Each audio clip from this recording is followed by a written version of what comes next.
बोला छत्रपती श्री शिवाजी महाराज की जय. या पाठची भिंतीपासून समोर बघा आडवे खिडक्यांमध्ये भिंतीचे मंडप केले बघा समोर. त्या मंडपाच्या आतमध्ये छत्र दिसतं बघा, ते सिंहासन मेघडंबरी जिथे आपल्या महाराजांचा राज्याभिषेक सोहळा झाला.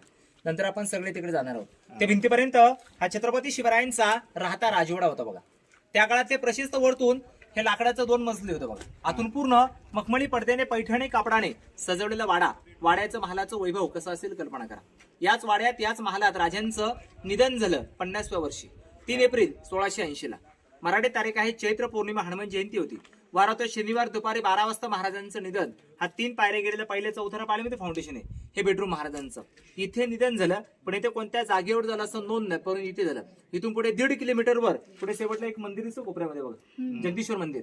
हे मंदिर इथून पाहिलं तर मस्जिद सारखं दिसतं बघा. मोगलांनी मंदिराची नासधूस तोडफोड करू नये, पण बाहेर नाकार जायचं तिकडे तुम्ही शेवट जाणार.